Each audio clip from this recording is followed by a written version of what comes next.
Ready and fighting fit. Not looking at Councillor Lever. Do we have a Sederunt and Apologies? Chairman, apologies from Councillor Gilroy, Karen Paisley and Mr Birrell, and Mr McQuiston, he isn't present at the moment, I don't know, apology.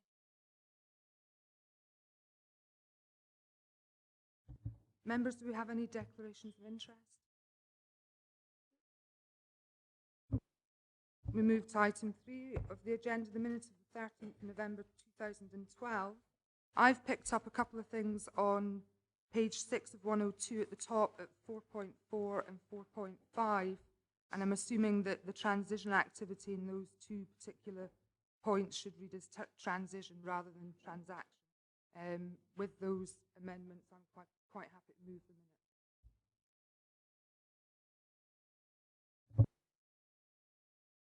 Good, excellent. Okay, we move on to item 4, which is a report on appointments to outside bodies, report by Director of Education Services. This is for homologation, and it's simply to agree to appoint Councillor Graham Tate to the Loughborough and Syracuse University Scholarship Trust.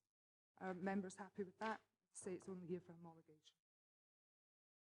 Okay, moving on swiftly.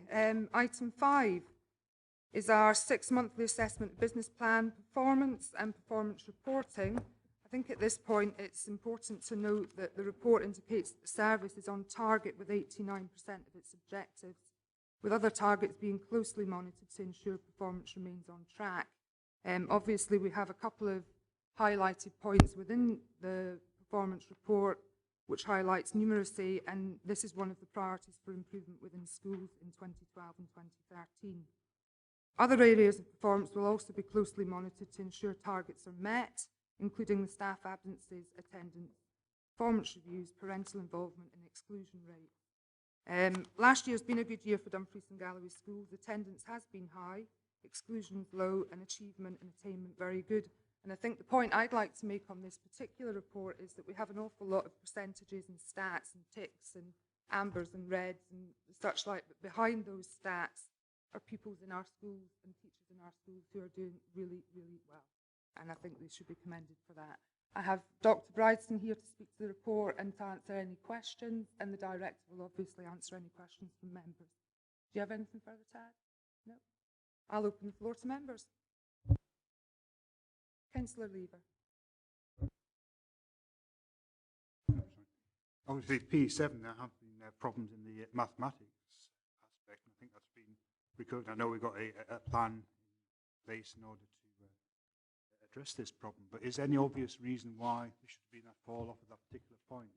And second one is the other exception, the sickness days. It mentions the offer of flu jabs, and I know that's been very effective.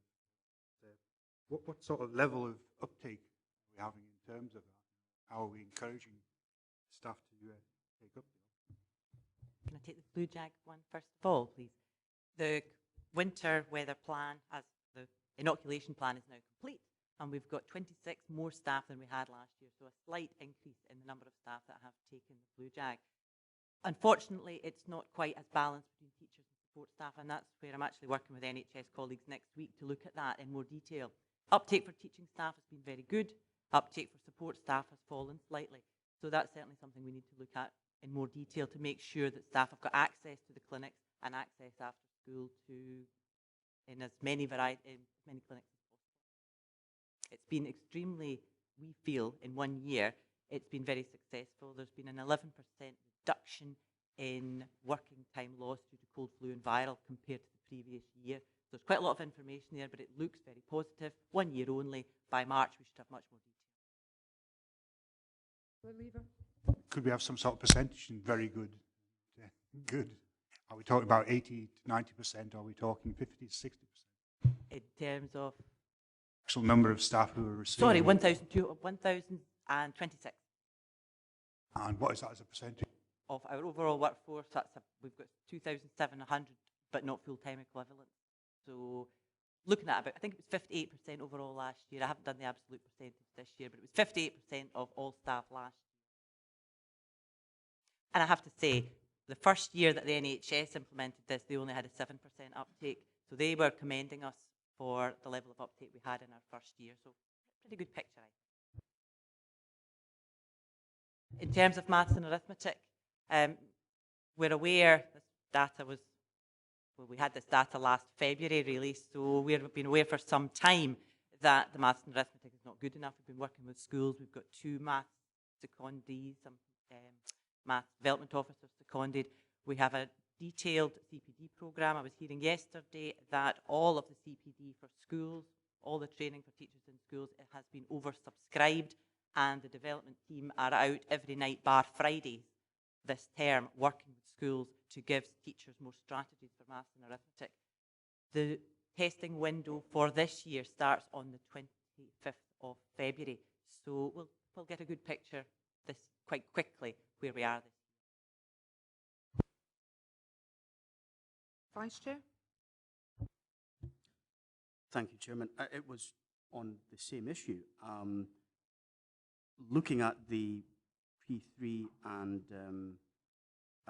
P5 scores, they seem to be pretty strong.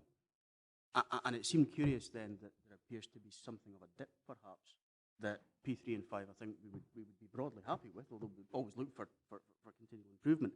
I wondered if we have any particular feel as to why that dip appears to have arisen. I mean, I don't want to suggest it just because we've got a worrying result that the test is an issue, but it does seem curious that you've got P3 and P5 that are doing quite well, and then this curious dip at P7, and I wondered if there was any particular kind of view that we had on why that might be coming up, or if that's maybe something that, you know, that odd kind of dip that we're going to focus on in the future. Thank you for that. It is interesting, and I think there are 2 reasons for it. The first is, and I think primary heads would admit, that maybe the focus goes off mental arithmetic in P5 and P6, from P5 onwards. They're working on problem solving, they're working on other aspects, higher order skills, they're doing other things. And therefore we need to ensure that in P7 we're going back to basics and we're working on the speed of recall. So consolidated in P5, but perhaps they go off the boil slightly in upper primary. So that could be one reason. The second reason, which is quite an attractive reason I have to say, is that we're compared against a UK standard. And if we're compared against UK primary 7 pupils, the English pupils at that age, against which ours are based, are, I've heard the term, drilled up for their SAT test at that time. So it might be, we know we compare very well, as the report states, we compare very well against Scottish averages, but it might be that our 3s and our 5s, when it gets to the 7s, they're compared against the UK average, and the P7s in England are ready for their standard test. It's not an excuse, still not good enough, but it might be a reason why that differs. Councillor Carson? Thanks, Chair. I think you actually answered the point there. It was the same line as the Vice Chair was taking. I presume these averages are, we don't have a particular dip in Sederunt or a particular dip in Dumfries. It's right across the region, which would suggest that there was something at a higher level actually affecting the figures. My other point was we're back to the percentage of days lost and the exception report that's been generated. I was looking at the figures. They don't seem to, it's maybe my maths and arithmetic that's not very good, but looking at the chart on page 32, it was suggesting the second half of the year that there was only 6 days lost, and I know the graphic appears to be wrong there, but actually on the table on page 27, it's suggesting there's 7.96 days. It looks like the days lost from the first half of the year and the second half have just been added together, which in my brain that wouldn't give you an average. But is there something wrong with the figures in there? Are the graphics wrong, or? We get these from HR. We did raise this early on, and I'm meeting with HR colleagues next week along with Keith Miller to have a look at this in more detail. We know that the non-teaching absence is higher than it should be, but I think there are some nuances there about whether it's cumulative or not that we need to look at. It certainly is higher than it should be, but the way that the quarters have broken down don't look absolutely right. Go back to that. Thank you. I'm happy with that. Councillor McKee. Thanks, Chair. Page 24, it's the first column, number 9 and number 10. Looked after exclusion rates. Could you tell us what the value is and the target is in both, and what the average tariff point scores? What do you mean by these sorts of things? And there's a warning triangle against the exclusion rate secondary school. Can you just explain exactly what's meant by these figures? The looked after children exclusion rate is one we monitor closely, and it is quite a volatile figure. They go up and down, and because of the small numbers, the percentages can look quite high. We know that there have been some troubled youngsters in the last couple of months, and they are very small numbers. It doesn't make them less important, but they are small numbers which have been concerning. Some of these youngsters are people who are coming into schools in Dumfries and Galloway, and our schools are working really hard to support them in school. So they're coming into our authority and being retained in our schools, but sometimes they have had to be excluded for difficult behaviour. Tariff points, Colin, to you. Chair, if you don't mind. I think, Councillor, what you're really asking, though, is what does the actual number 3.6 mean? I mean, the important thing I think that Dr. Bryson's highlighting is because we can see the trends, we can intervene with the ones that are going well and ones that are going badly. But equally, what the 0.84 mean. At the moment, when it's a percentage, it's really obvious to you. When it's just a number, because basically the size of the box there, we maybe not put in 0.84 per 1,000 pupils per year or something. And maybe if that's something you feel would be helpful, we could go back and look at giving that better explanation. One simple one, though, that I could give you, the average tariff points, and that's the one that's referred to significantly earlier on in the body of the report, where we were actually third in the country out of 32 for the 4th years. That's where you take a group of pupils' average scores for all of their exams that they've sat, and they're given a number of points. So if you sit a standard grade credit exam and you pass, that gives more tariff points than a standard grade general exam or a standard grade foundation. There's a set number of points that are allocated for each pupil's result. When you add all of the points that the pupils got and divide them by the number of exams that they sat, you get an average tariff score. Okay, and that's where what was really, really pleasing for us, and it's a great credit to the schools, the staff and the pupils, we found it for last year's 4th year, when we took all of the 4th year pupils right across Dumfries and Galloway, their average tariff score was 3rd best out in Scotland out of 32. And only East Dunbartonshire and East Renfrewshire, those leafy suburbs, were ahead of us. So that was a pleasing one, but it's a very powerful measure, the tariff score, because nobody's there to hide. If somebody didn't set any exams, their average was 0, and that's counted in. But the other ones that you're asking about will be per 1,000 pupils per year, etc. But we'll get that to you in a wee bit more detail in the future. The important thing for us tends to be the trend, but if it would be helpful to have a bit more detail in there, we'll do that for you. Okay? Yeah. Thank you. Councillor McComb. Thanks, Chair. Could Dr. Bryson comment on the relatively low completion rate for performance development reviews? Again, thank you. We're confident that teaching staff want, value and receive their professional reviews. Embedded in Dumfries and Galloway since 1991, it's common practice, and we're absolutely confident that they happen on a regular basis. We know that there are 441 teachers in the system who've completed the cycle, so there's 2 dates in the iTrent system. I'm not so confident that support staff have always had their professional review.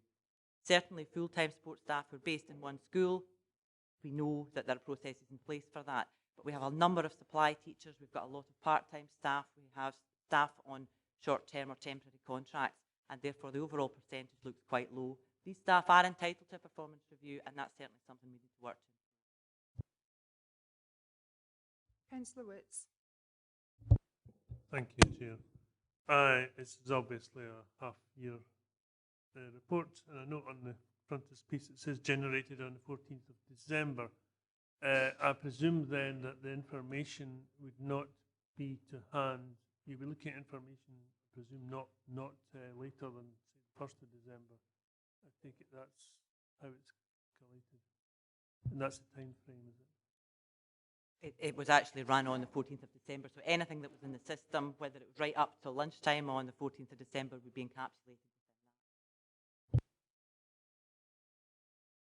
that. With that, I have no further members wishing to ask questions. Can we move to the recommendations? Members are asked to, at 2.1, review the overall summary of performance for education services set out at Appendix 1. Are we happy to agree that?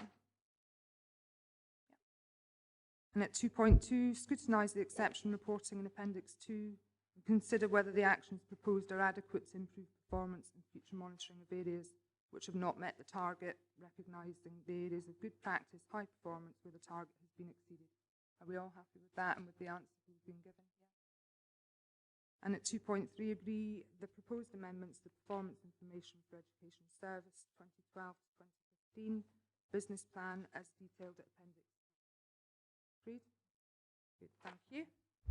Okay. Thank you, Gillian.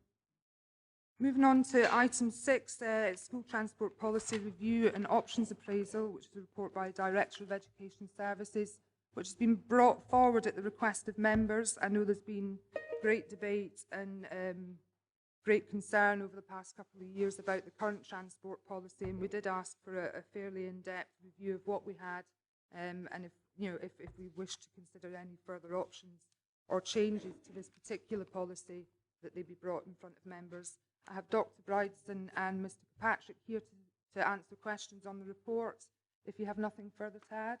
No. So I'm happy to take questions from members. Councillor Lever, sorry, Councillor Nicholson's last. Yeah, I mean, it's a long time since we requested this particular report. And I think one of the major concerns there was the safety aspect, irrespective of the distance. I think it's been highlighted by the removal of some grace and favour places that we're expecting quite young children. Done a review of the service which was provided, decided that the pupil numbers have fallen and therefore removed the grace and favour place. We didn't actually enter into a proper dialogue with the parents in terms of what the options would be. And I know the members have got particular schools who want to cite.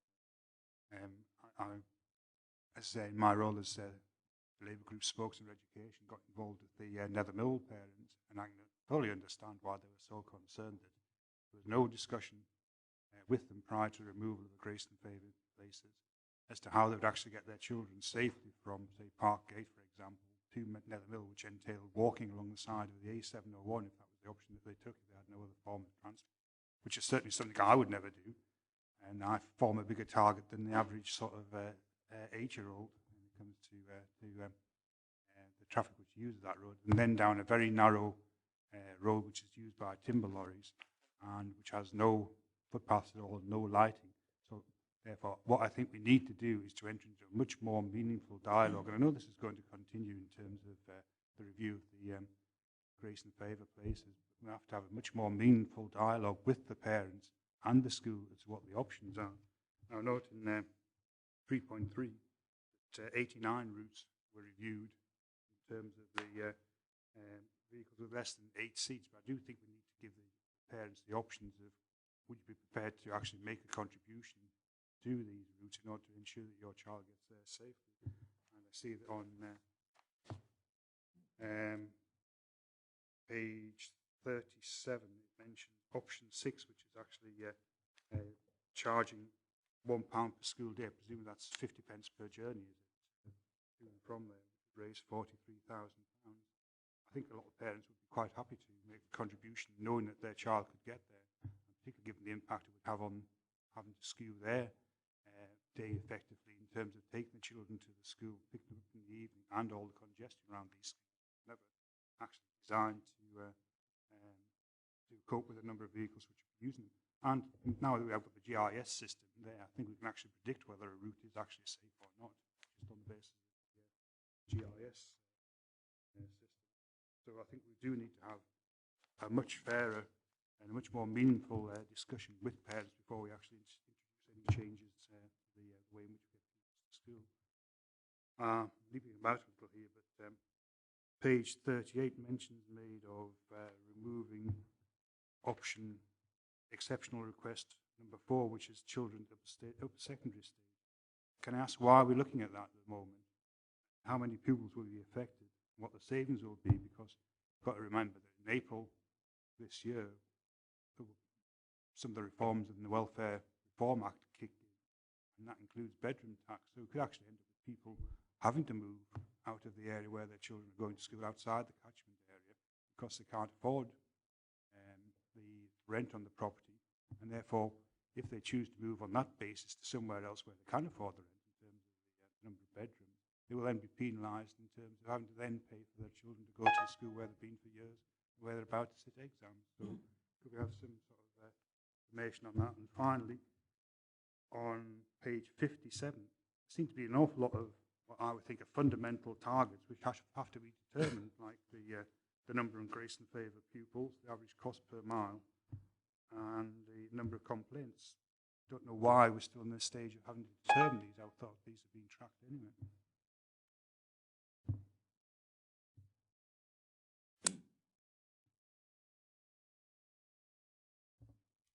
I'll bring the director in because I know he wants to answer one of the points, and then hopefully Dr. Bryson will pick up on the other point. Thanks, Chair. There was a number of questions asked there. If I pick up on the item 4, the reason, I suppose, that we were recommending the removal of the category for exceptional circumstances around when somebody moves when they're during exam time was really because that's become pretty messy in Dumfries and Galloway, in the sense that a lot of our schools present kids at different stages, and we've got a lot of pupils who are presented in 3rd year, where one could argue that they're beginning their courses after 1st year.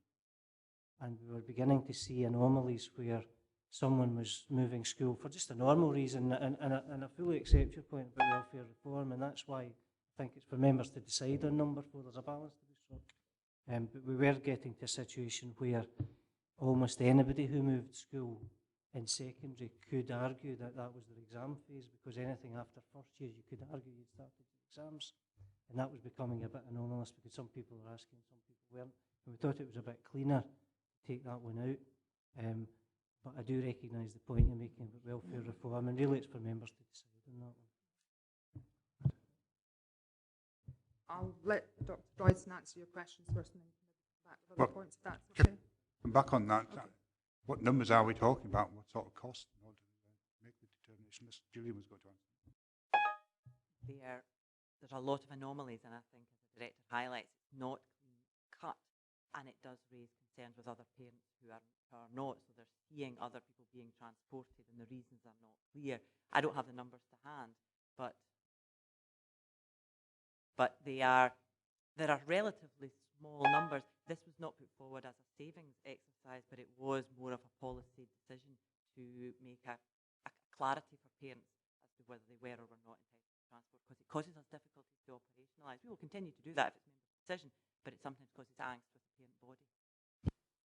Chair, if it was any help, members might, for example, taking into account what Councillor Lever's raised about the challenges that some people will have, might decide, for example, to amend it slightly to say that one might be entitled if you move in the 4th, 5th or 6th year phase, and that would take out this anomalous question of whether you're in the exam stage in 1st, 2nd or 3rd year.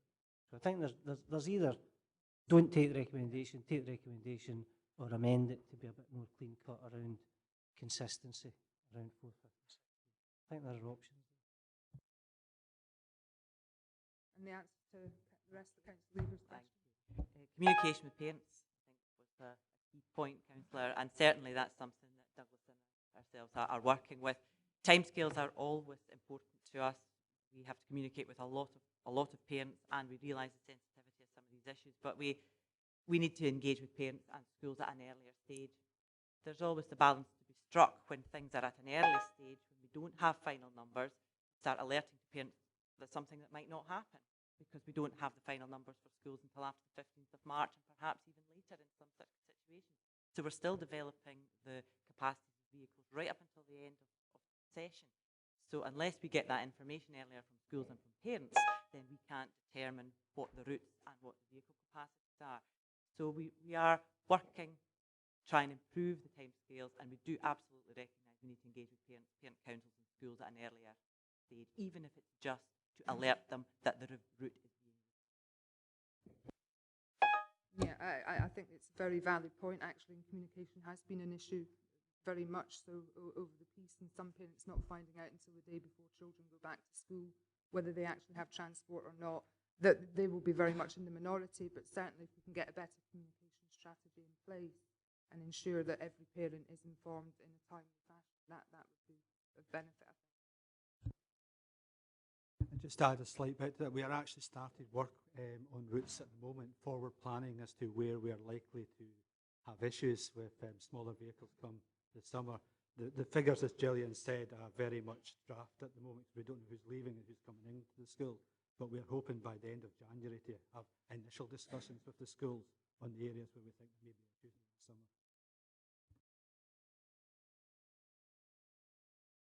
Sorry, Councillor Lever, before I bring in other members, mentioned the option 6 of potential of payment for some grace and favour, and certainly this was something that we looked at and had slight discussion about.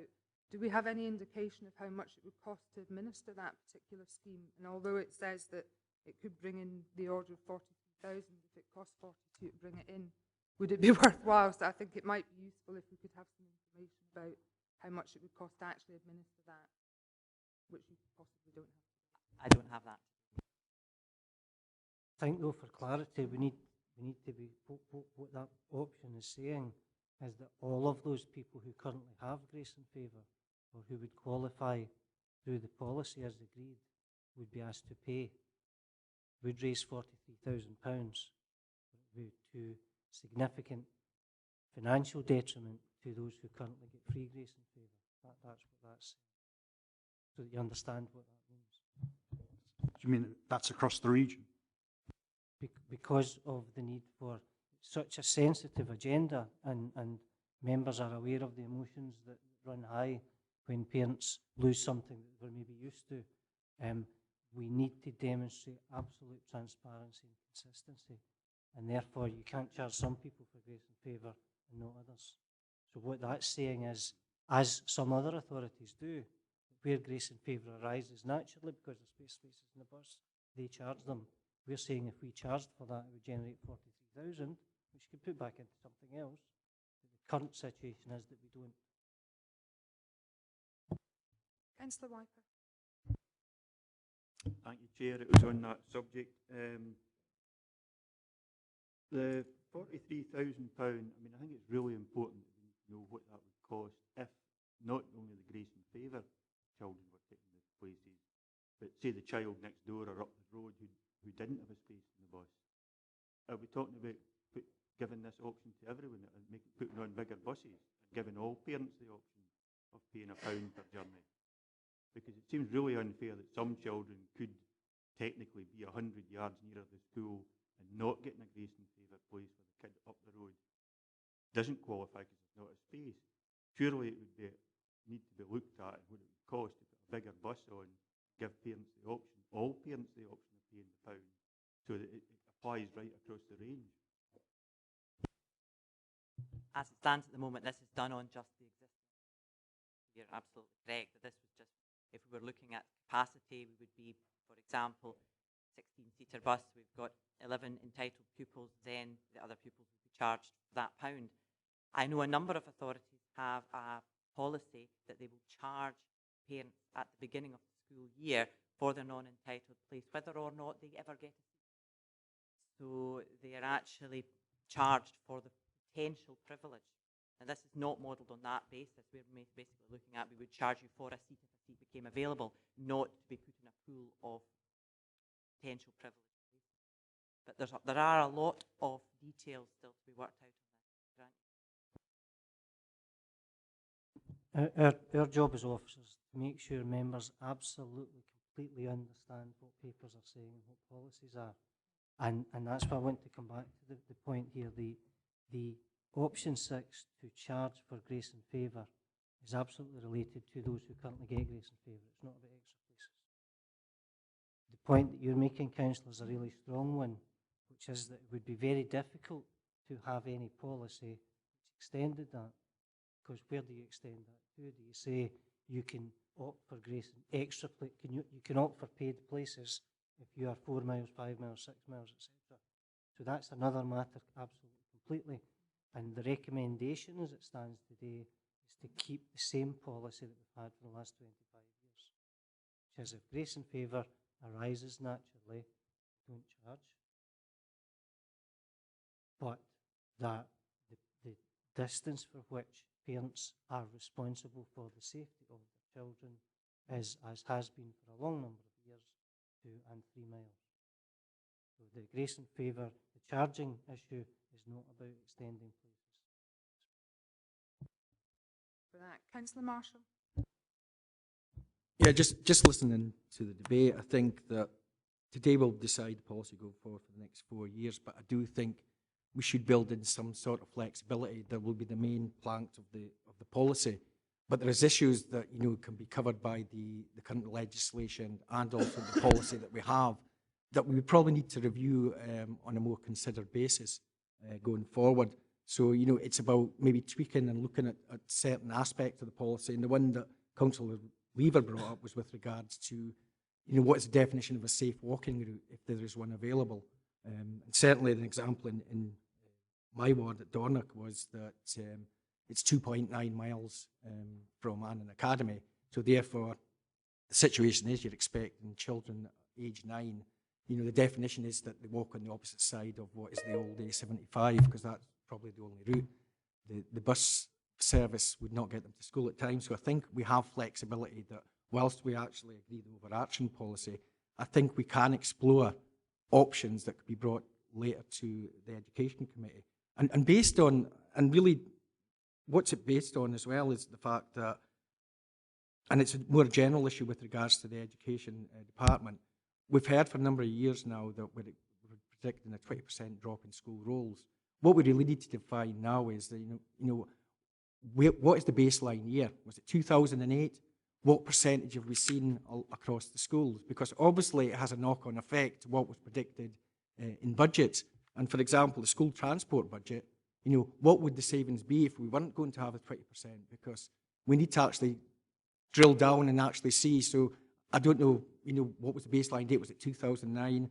Have we seen a 4% reduction in school rolls across there? Because there's flexibility within that. Because obviously if we are going to get 20%, then it's less than what the budgets would have been predicted. So I think there's scope to look at some of the policy items. And I think there's other examples with regards to some of the settlements. I think, again, an example in my ward was Newby, whereas I think it's 2.9 miles or 3, but that was on the route that the bus takes. But the children that were actually further away from the school, classed as 3 miles and over, they had a shorter walking distance, safe route to Annan Academy, whereas the ones that were 2.9 miles, they would have had longer to walk. So I think there's things that we need to do, rather than just saying that's it for the next 4 years. I would like this committee to kind of agree that we can look at things, but obviously they have to be brought back to this committee to look at. But we can't just say that's it for the next 4 years, because I think there is challenges there and we need to address them as we go forward. I think we've taken that on board, Councillor Marshall. Thank you. Councillor Dempster. Thanks, Chair. On page 57, there's the performance indicators, and it talks about 1.2 pupils transported safely, no accidents or incidents.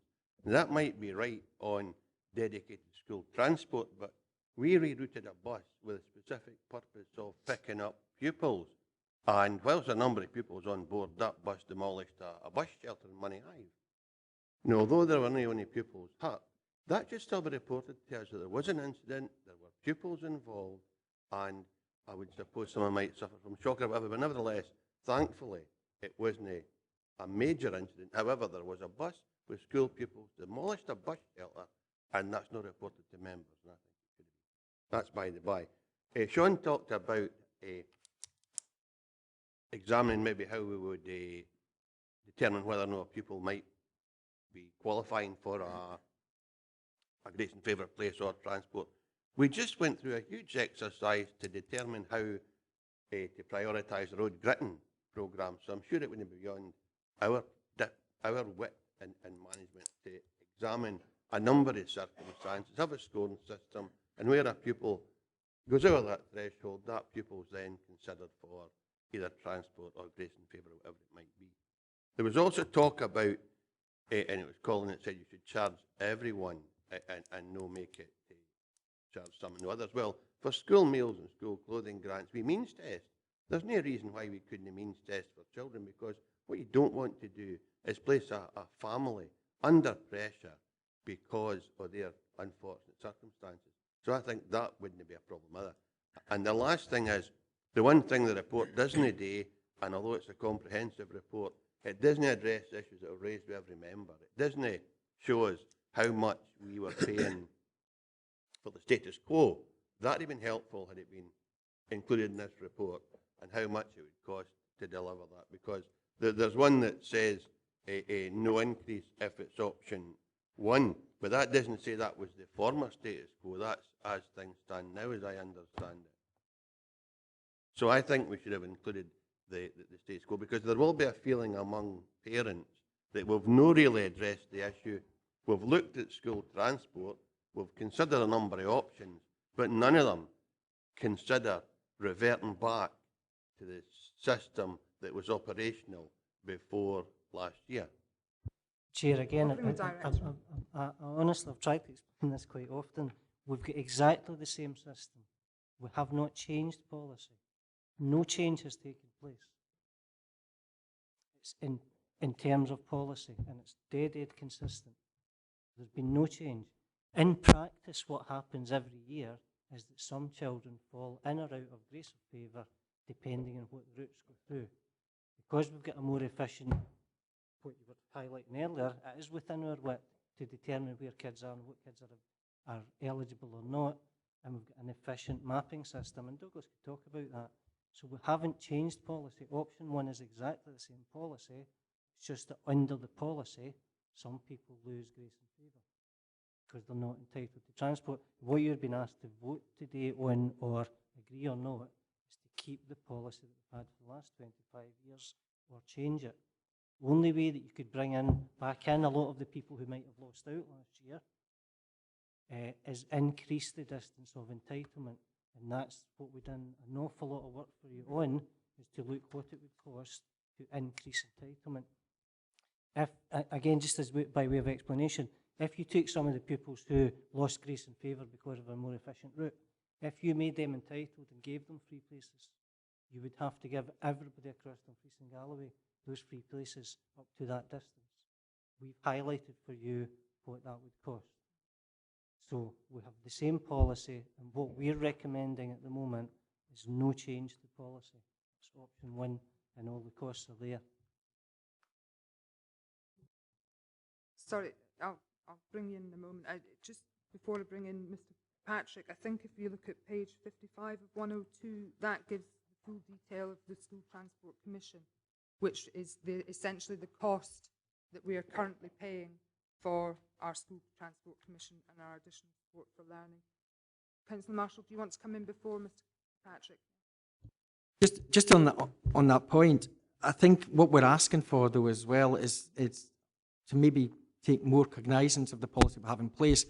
We are actually predicting a drop in school rolls, but rather than actually just, maybe reviewing the roll and saying, oh, well, we can reduce a bus there. If there's a lot of people that are on that route that don't get it, but potentially could get it through grace and favour, rather than having the short-term cut of taking a bus out, which happened on the Gretna to Annan one, and then later they needed to actually put that extra bus back on.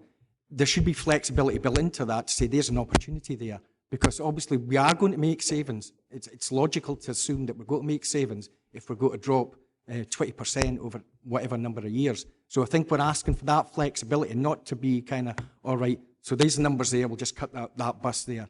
There's options to look at that actually takes in the best interests of pupils, and that's what we're looking for, not just this cut it as soon as we see the opportunity to do so. Direction then, Mr. Yeah, Kirkpatrick. just again for clarity, I really understand, I do understand the point you're making there. Again for clarity, this education committee and the education department is responsible for policy and entitlement. How it actually operates is run by E&E, and that's where we'll ask Douglas to come in and say a wee bit about some of the kind of suggestions you're making. Can I just highlight about school roll? We've hit the bottom part and we're moving back up. Secondary roles are falling, but the primary 1, primary 2 is starting to go back up again, so we've probably bottomed up. And I don't think we're going to keep seeing, we'll keep seeing in secondary falling roll for another few years, but not for long, and it's actually coming back up again. The birth rates have increased as well. Some of that data and intelligence we got from NHS, people move in and out of the area, but we do look as if we've hit the bottom of that and we're starting to increase in school roll. Thank you, Chair. Just to address Councillor Dempster's point about the targets within the Commission and the fact of the bus hitting the shelter and punt. That's a target within that. We haven't reported on the targets yet, so in any future report on the Commission, we would report that there had been an incident. There had been no accident, no damage to the children, but to a bus in a shelter there was slight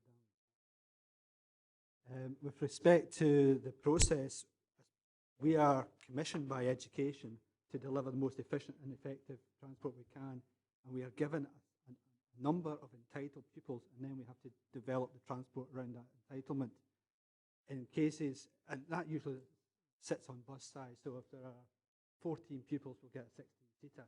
If there are over 16 kids, there'll be a 25, 27-seater, depending on what's available. So that's where the grace and favour comes in. So we try and develop based on once we get the list of entitled pupils, we then review the routes using the GIS system and come up with the most efficient way of doing that within the policy. And that's where a number of grace and favour seats can be lost, and some will be lost. And it happens every year, so there are changes every year. That is what we're commissioned to do, and that's what we are commissioned within the policy to do that. Hopefully that's helpful. Thank you. Councillor Nicholl. Yeah, am I right in assuming from the figures of 43,000 and that would be 50% uptake, there's approximately 400 children would fall into that category? Is that, I did go to, when I went to school, I did concentrate on that. So I think my calculations are correct. Chair, there's actually 512 pupils, and we're assuming a 50% uptake, 170 days rather than 190 days, which comes to 43,000. So just a little bit of a drop-off in there that we didn't tell you about. Not everybody will take it up all the time, so there will be a bit of a drop. That's why we are estimating at a lower level rather than higher. Thank you for that. Councillor Carson. Thanks, Chair. I think this paper must be one of the most difficult actually to come to a satisfactory recommendation of how we should move forward. The statutory responsibility is based on a policy that was put together some over 20 years ago, I think. What we need to realise is that parents still have a responsibility to get their children to school, no matter what the distance is from schools, and it's not necessarily just based on health and safety. I take on board everything that Councillor Marshall said with regards to flexibility. The problem is when you bring flexibility in it, a lot of these decisions are very subjective. I must admit, I've spent many hours on the phone complaining to educational officers about my children who live just 2 miles away from primary school, but it's an A75, and there's no way for them to get to school other than somebody to take them. And if the rules had been flexible, I would probably still be on the phone complaining about it, but the rules were there, and it was an easy decision for the council to say, I'm sorry, that is the policy. If we bring in too much flexibility, we'll have parents on the phone every day of the year as soon as the policy actually acts against them. You know, we got transport while my children were under the age of 8. As soon as my daughter hit 8, that was taken away. We felt it was unfair. My wife had to change her contract at work because she couldn't get in work before 9:30. She had to leave work early and so on. So there are so many different cases we could look at subjectively on whether a route is safe or unsafe. The danger is, and we just need to look at some of the other options where by tweaking the policy just a little bit, we're looking at actually, in some cases, almost doubling the cost of providing the service. And unfortunately, finance does come into it. It would be great if the head teachers could look at every pupil and make an assessment on their ability to walk to school or otherwise.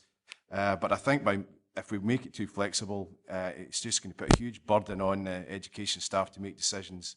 And I think really ultimately it comes down to us as a committee to make a decision where it's black and white, whether you get transport or not, unfortunately.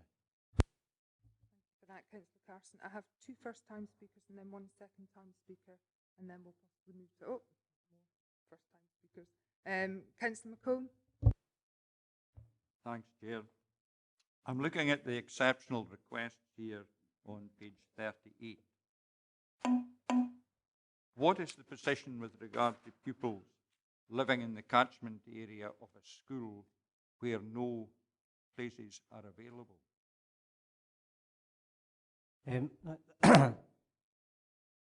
No places are available at the school. Right, so if somebody moves into a school area, the school is full. What happens is that they would go on a waiting list for their own school, and we would provide free transport to the nearest local school, whilst the waiting list continued. At which point, when a space became available, they would then move into their own school. If they chose to stay at the other school, they would then have to pay for the transport. Whilst it's not the parent's fault, if you see what I mean, we would pay for transport. Councillor Diggle and then Councillor Lever and McClung.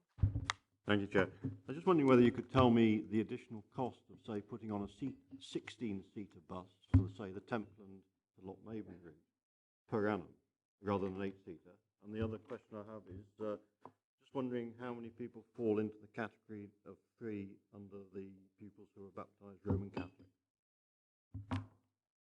I'll take the second one straightforward. I think it's 6 who go to St Joseph's College. The catchment for St Joseph's College is the whole of Dumfries and Galloway. It's the only Catholic provision in Dumfries and Galloway. So it's probably quite surprising that it's only 6 who get free transport from out with 3 miles. Douglas. Thank you, Chair. Don't have the figures with me exactly, but top of my head, the average difference between a 16-seater and a 25-seater is about £10,000 per year. Sorry, between a 16 and 8? 16 and an 8-seater. An 8-seater. Difference there is round about £5,000 a year.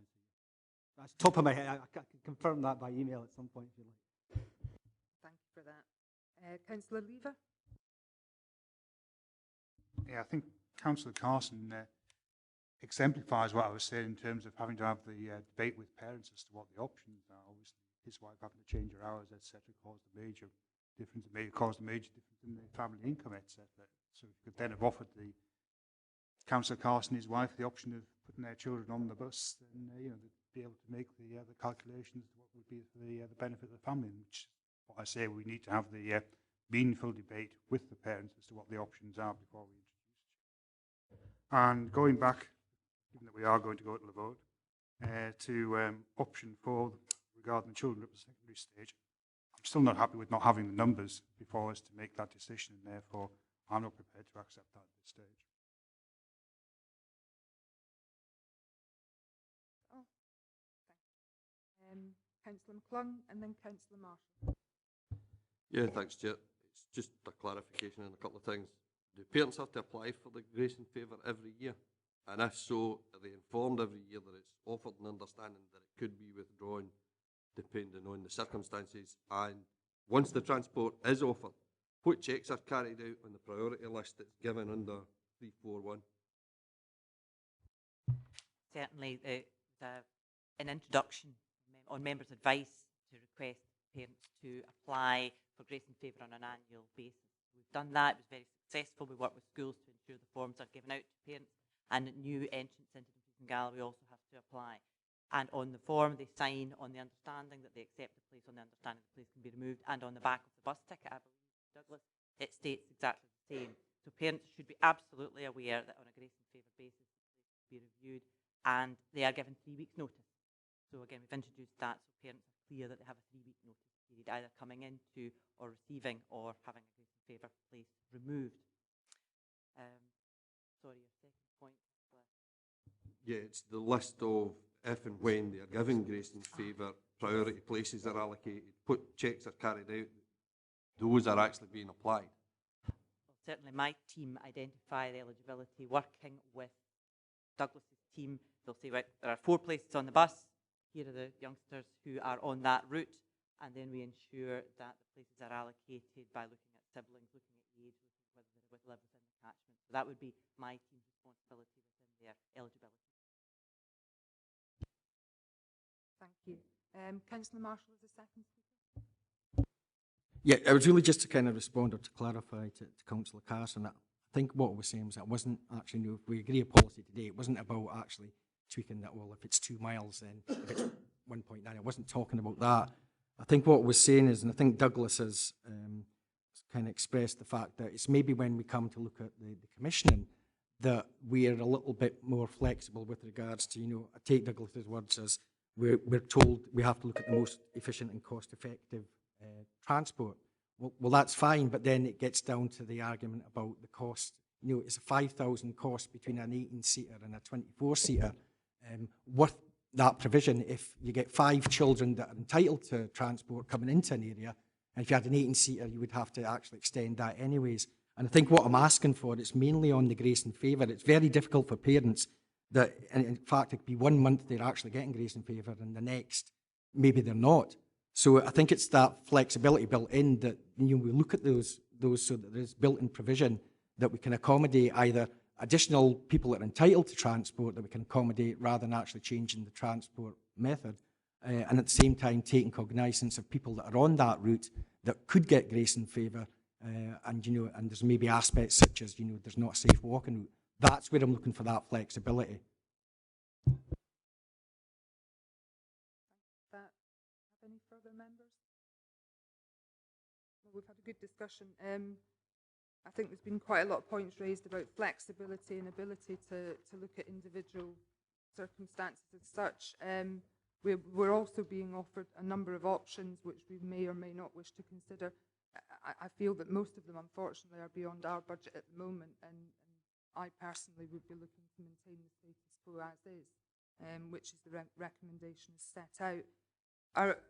There was some discussion over 2.3, which was to agree to remove category 4, and there was a suggestion made by the director we maybe either do that as is, or possibly just ensure that it's only available for S4, 5s and 6s, and I would be quite happy to incorporate that. I think, you know, we are in difficult financial times, and families are not always, you know, in a position to continue to fund if a child does move. So as far as that particular recommendation is concerned, I'd be quite happy to add that we maintain that exceptional request for pupils in S4, 5 and 6. And that would mean that you'd lose that anomaly, and otherwise I would move the recommendations as are. I'd be much happier to have the numbers behind any decision in terms of how many are in S3, S4, S5 and S6, and then we can make the decision. Just leave it as is just now, and perhaps when we have a further report back just with that information, make a decision on that one. Okay, that's fine. So if we, sorry, Councillor Marshall. I'm just wondering, Chair, based on kind of some of the statements I put forward and also other members, that when we look at 2.2 as well, I think, you know, something there that we have the opportunity to look at the things that I'd identified, you know, when we're actually looking at the Commission. So if there is scope to kind of be a little bit more flexible, bear in mind that it still would be cost efficient, etc. I think we have to have the opportunity, if we're the commissioning committee, then at least we should see, you know, what we're commissioning Transport Department to do. And I think it's just taking on board the points I've made to see, you know, is it more cost efficient to actually maybe have a larger bus if we've got, you know, if additional people come in. So it's allowing that flexibility. And finally, just to add though, I do, it's just really just to say to Douglas and his team, I do find that, you know, the work that that I do with them as well, you know, they have been able to help, you know, in certain issues as well. So, you know, I do commend the work that's being done. But I think it's just that opportunity to scrutinise the Commission and see if there is some sort of kind of flexibility within the main agreement. I think that's been taken on board. I think as far as the recommendations are concerned, we need to agree our transport policy going forward. And I think, as you say, within the commissions, we can maybe look at things like that. And if there is to be any change, we would need to bring it back to committee anyway, if members would agree with that. So as the recommendations stand at the moment, I'm quite happy to agree 2.1, to note the cost of the options of amending school transport entitlement as detailed at Appendix 1. 2.2, agree that option 1, the existing provision as detailed in Appendix 2, forms the basis of the School Transport Commission for 2013-2017, but taking cognizance of the fact that through the Commission, you know, if anything needs to come back, we would do that. Is that okay? Yes, that's fine. We're going to remove 2.3 at this time and not remove category 4 until we have further information on the number of people affected by that. Do we agree with that? And 2.4, agree the School Transport Commission as detailed in Appendix 4. Excellent. Thank you very much, members.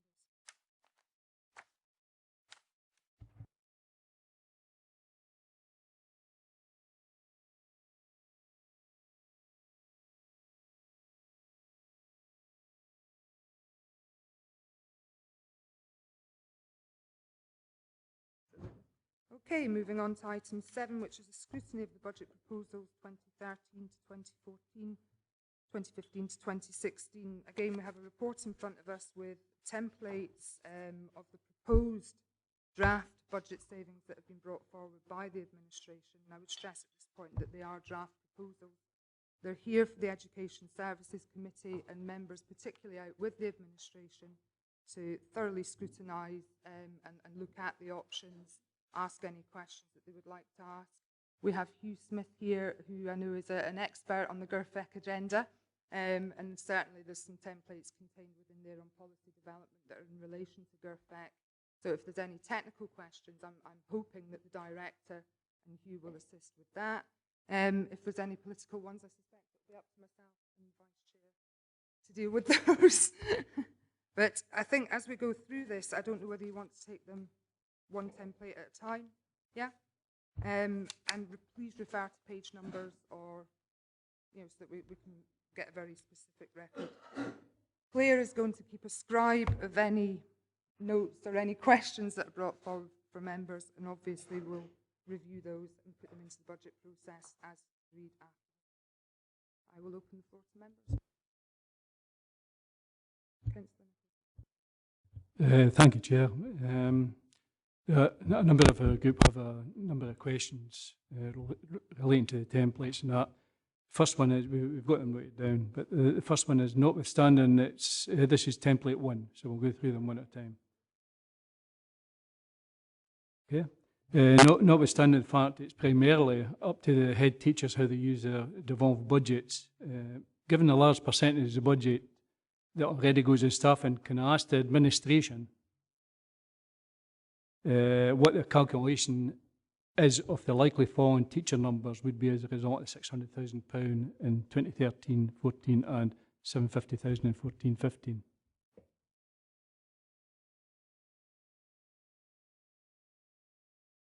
I think there's difficulties between me giving you an accurate answer or the director giving you an accurate answer of what we've asked to be brought forward on this particular template.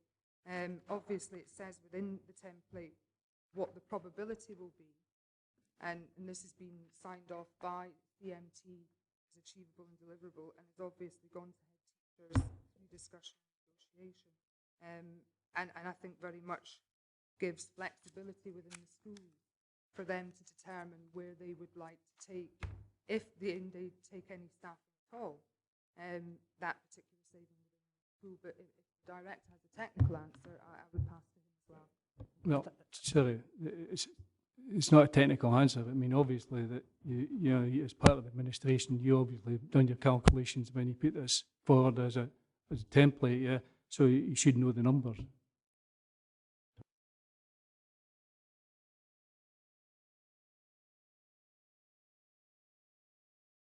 Vice Chair? My understanding from the advice that we received is that it's possible we could see a reduction of somewhere between 10 and 15 full-time equivalents. But obviously there is a caveat in that, in as much as it's in the hands of the head teachers to decide whether that's the option that they choose to take or whether they choose to achieve it through other reductions in the DSM budget. You do make a reasonable point, of course, in as much as headcount and salary cost is always a significant proportion, a very significant proportion of that budget. But that, as I understand it, is the advice that we've received. Thank you. So, as I said at the start, it is up to the head teacher, but the biggest percentage of the, is on staffing. So therefore, it's reasonable to accept it is going to be on staffing. But I mean, if you're saying that that template then results, what kind of direction are you going to give to the head teacher? What kind of conditions do you plan to attach to the head teacher and how they should target these savings? In other words, if they have got that, I mean, will there be guidance highlighting the fact that other areas should be looked at for savings? First, before they propose any classroom teacher posts, and if the posts are to be removed, will this come back to this committee before it's implemented?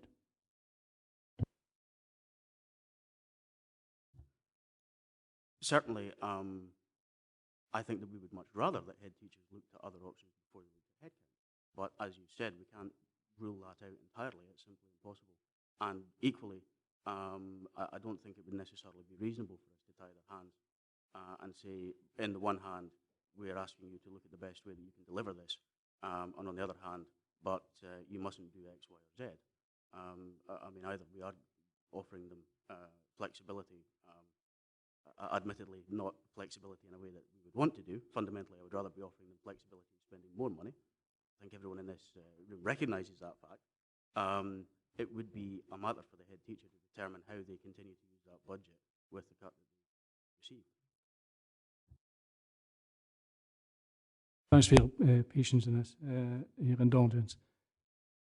What I'm saying is, I mean, we've got, we know for a fact, and you've admitted that, the biggest part of that budget is based on staff numbers, so you know that there'll be an impact on staff numbers, and you give a figure of 10 to 15 full-time equivalent teachers. Within that, we know there is some flexibility, but the flexibility is curtailed by the need of the schools and the head teachers. So, in their budget, so there won't be cuts in teachers. But what kind of guidance are you planning as an administration? What kind of conditions are you? You said none. Is that what you're saying? You shouldn't do that. It's up to the head teacher to do that. So we want to put any conditions on that. No, I think crucially over the last 5 years we've tried to give head teachers more autonomy within their schools to run their school as best suits that particular environment and the needs of their pupils. We're looking at a 1.2 reduction in an overall controllable budget, and really I think it's very much up to the head teachers and their senior management and the needs of that particular school to decide where that 1.2% should be imposed within all other policy restrictions, obviously. And I don't think that is unachievable, and I think that the head teachers have very much welcomed the ability to be able to make decisions within their own schools as to what that particular school needs. And we have to bear in mind as well that with things like video conferencing and greater cluster working, that there's much greater opportunity for joint working within the secondary sector and the whole cluster. And I think that from our point of view, whether it becomes staffing or another initiative within the school has to be very much the decision of the school and their particular needs. I understand exactly what you're saying, but I mean, you've got to admit that 92% of the budget is spent on staffing, right? So therefore it is going to have an impact, and what I'm trying to get here is it wouldn't come back to committee and there'll be no conditions in. That's not the intention, sir. Councillor Brodie, did you want in on this template? Yeah, template one. I'm quite happy that the head teachers can manage, should be able to manage this this cut in the budget. Although we should get a report back at a later stage on how this cut has worked across the authority. I'm not quite happy. I'm not happy with the amount of cut, though, because the original template for this earlier in the year was a secondary efficiency saving of £450,000 in the original template, and now it's been raised to £600,000. So could somebody from the administration explain why they've upped this amount? In honesty, no, I can't answer that today, but if there's any information in Claire's taking notes and things like that, we will ensure that the information to you by Friday.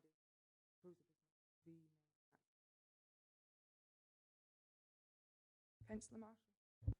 Just following on from just, the answers to the questions, if I get it, that basically what you're expecting head teachers to do, and up to 15 of them, is actually offer up maybe a member of staff to actually go. Well, that's what you're saying, because, 44 million of the budget is in staffing. So basically you're devolving that responsibility to head teachers to take a decision to actually cut their staff. Now, with all the challenges they've got, if you don't get those 10 to 15 teachers, which, is what you're looking for, what happens if the head teachers aren't offering up their staff to actually go? I'll give a technical answer to that, which is that the budget will be simply reduced to the school, and they need to find the saving.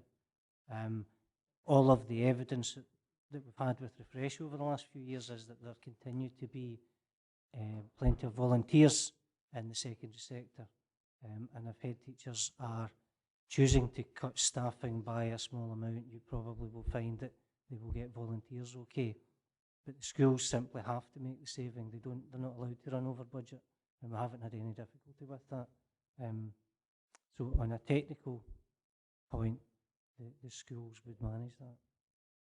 If we have no other questions on template 1, we'll move to template 2, which is cross-sectoral family learning home link. And again, I'll open the floor to members.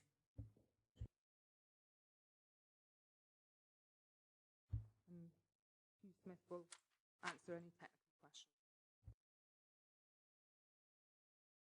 Councillor Brodie? Yeah, there's a number of cuts to support workers, and there's also extra money from the government to support intervention as well. I'd just like an overview of how this cut fits in with the overall budget for support for vulnerable children. I'll pass to Smith just now. Thank you. First of all, the savings that are being proposed here are staff savings, and actually the majority of those have already been made with staff moving on. So it's actually an opportunity that, in terms of staffing, but also an opportunity to us to use the principles of getting it right for every child, which is making sure that what we do is getting the right help to the child at the right time through early intervention and prevention. So it's an opportunity to look at these two services within the wider context of all services for vulnerable children to make sure that we are targeting those children correctly. So I think with the additional funding that's mentioned here that's coming in from the government settlement and looking at the whole approach that we take in Dumfries and Galloway, it's I think it's more about targeting those children in need as opposed to the old approach, which was very much we have a project and we try to bring people in. It's about using the services that are already there, health services and schools, and building their capacity to identify those children as early as possible so that when we can target support to them directly. And using these staff and using other staff that we have across the children's services much more efficiently. Mr. Brodie. So could you sort of summarise the impact overall on changes?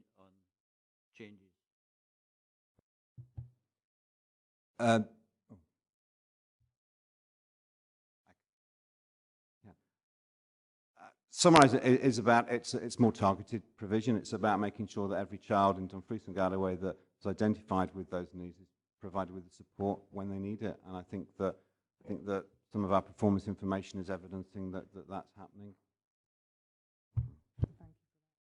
I think, Chair, just absolute clarity that the proposal that we put forward, we wouldn't make a comment on, but the technicality around it is that they will not require further staff cuts. There are staff who have been moving on, and think Hugh's point is that because of the additional government funding that's available, was there to be a significant reduction in service for children, we're able to access that, so that it's achievable in this, technically achievable in the sense that the staff have already been identified and have already sought retirement. Councillor McKee. Thanks, Chair. Chair, can you tell me what's the exact level of alternative funding referred to in the template, and will existing pupils still be covered by the service? Sorry, I missed the last part of that. Will existing, oh sorry, just a minute. Aye, but will existing people that's getting this service still be covered by this service? Given that we really want to know what's the alternative funding that's referred to for the Scottish Government. Again, Hugh Smith can answer that. Oh, well, it's a technical figure. With all due respect, Chair, I would have thought you could answer that, because you are taking money out of this service. You've got money for the Scottish Government. I would hope that you're not taking the money out of the service that you're getting for the Scottish Government, or the same level. If you're getting 100,000 for the Scottish Government, I hope you're not taking 100,000 out of the budget. No, I appreciate where you're coming from. We have a template here which is very relevant to the savings proposal that we're looking at. The implementation of other initiatives that we believe have almost superseded this are quite different and come from a different funding stream. And as I say, Hugh has the accurate figures on that. Councillor McKee, it's 116,000 that was announced in the local government settlement in December. I understand that was shared with members at full council in December. That is available for the whole approach to supporting vulnerable children that we're looking in terms of getting it right for every child, about reconfiguring how we make sure that we've got the services in the right place to meet the needs of children. So basically, you've got about £16,000 extra, given they've taken 100,000 out. Well, proposing to take 100,000 out. I think it can also afford us the opportunity to re-engineer some of the services that we've got with staff that wanted to leave. Take that opportunity. I appreciate where Hugh's coming from. With all due respect, he put Hugh in an embarrassing position. He's having to support your proposed budget. Now, given what we heard at the previous part of this agenda, where we were talking about youngsters who need additional support, the sooner we give them that support, the better. And Hugh addressed that when in his opening remarks, that we need to be working with these children almost before they're born, or their families, and that needs to continue. But we're also discussing about youngsters, about 13, 14-year-olds, who still, because of the situation they're in, still need that support. And it beggars belief that you're getting 116,000 in one hand and you're taking 100,000 away in the other hand, and you're still expecting improvement in the services. I know where they do work, and part of my area, there's an excellent service being provided, but I would hate to see that being affected, and obviously the ongoing effect on these youngsters. It takes a long time to prove that it's worked, but unless you start prior to them starting at school, you're going to have a very difficult time, and you're supporting youngsters that should have been supported a lot earlier. So I've grave concerns about what you're proposing to do here. Vice Chair. Thank you, Chairman. 2 points. I don't think that we can consider this simply on a transactionary basis. That is to say, there is £100,000 out and £160,000 in. Equally, I take on board everything that Councillor McKee says. I absolutely agree with it. But it's of the definition of local government at this point that we have to continue to improve what we're doing with less money, because we simply don't have as much as we had. And that underpins everything that we have to do as an authority at this point. And I mean, I really don't wish to sound like I'm lecturing Councillor McKee, because he's been here far longer than I have. But the problem is that we have to continue to improve how we provide services, particularly for vulnerable children, with less money. There simply is less of it about. Councillor McCall. Thanks, Chair. I note the use of the word target. Targeting usually implies that the resources are focused on fewer pupils. Could you give us an indication how many pupils will lose out under these proposals? I don't have that information No, to I hand. don't either. If I could possibly refer to targeting, I think that we've found with our recent switch to childcare brokerage, which has been allocating childcare provision for children identified through social work and through health visiting services, we've actually been able to find that we can provide more services to more children because we've focused it around the individual plans, where previously we would have possibly funded a project and then we would have drawn children in, that it's actually, we're putting the resources at the point of the planning with the services that are working with those children. So I couldn't give you the figure, but I think that we are seeing some examples where we're actually being able to increase capacity. That's a different issue to this issue, but that's... Thank you for that, Councillor McComb. Claire's taken a note of that, and as I say, I give assurances that anything that I can't personally answer today, because I'm afraid I'm not a fountain of knowledge, even though I profess to be at times, we will have the information out by Friday. Sorry, Councillor Nicholson. So just in the back of Councillor McComb's question, I think we've got to understand, and this isn't the director's budget, it's administration's budget. So I think it's perfectly reasonable that you should know the impact of what your budget means, and you're just saying you don't know. So therefore, I think find it incredible actually, why the chair doesn't know what the actual budget means in these terms. Duly noted. If that's all the questions on template 2, no, Councillor Lever? Just a minor query on page 71, effect on ability to attract external funding. It says external funding has to be secured. What happens if external funding isn't secured? It's been secured. Yes, we have it. Yeah. Sorry, this is a technical. This is actually a hangover from a different proposal that was that hadn't been actually addressed. This was about the homeschooling workers provide provision during the summer, and we've had to actually be able to, which is working with young people and children, taking them out doing different activities as a sort of summer scheme, and that resources have over the years been through the big lottery and through others, Hollywood Trust, have been secured to be able to afford some of those activities. Sorry, this is a line that actually hangs over from a previous commission. Well, that's just status quo effect. Status quo would have to be secured in the past and it will have to be secured in the future. Yes. Okay, with that, we'll move on to option 3, template 3, primary removal of staff allowances. Again, I'll open the floor to members for scrutiny. Councillor Lever. Yeah, obviously, we haven't made any secret of the fact we are very concerned about the fact that we are proposing to remove these additional teachers from the schools in the most deprived areas. And, speaking to teachers in the schools and head teachers, it has made a big difference in terms of how they can actually support not only the pupils who need the support, but the classes in general and their staff. No indications given in this, probably is available, as to which schools we're talking about. I think the staff and parents in these areas are concerned about, is it going to be our school which is going to lose these teachers, particularly given that there's 2 options. One is removing 7 teachers from 7 schools, or removing half a post from 14 schools. Which route are you going to go down in terms of that? And obviously we're going to have an increase in class sizes. We had a reduction as a result of bringing these teachers in. Is the Scottish Government happy about the fact that our school numbers, or the ratio, is going to increase? And mentions made about the mitigation through information coming from the GERFEC review.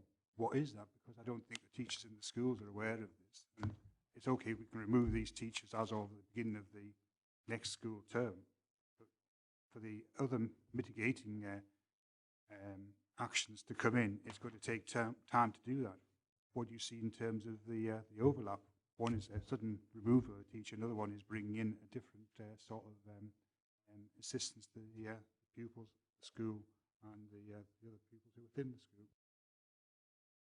Yeah, all good points, Councillor Lever. I think crucially with this one, you're well aware because you were on Education Committee 2 years ago when we made the decision at the time to put the 14 additional teachers into the schools, and the theory behind, or rather the logic behind that, was that we had to reach a 20% level as per the Scottish Government's aspiration of P1s to 3s in class sizes of 18 or less. And I think we acknowledged at the time that it was quite a good initiative, but we do have small class sizes in this area anyway.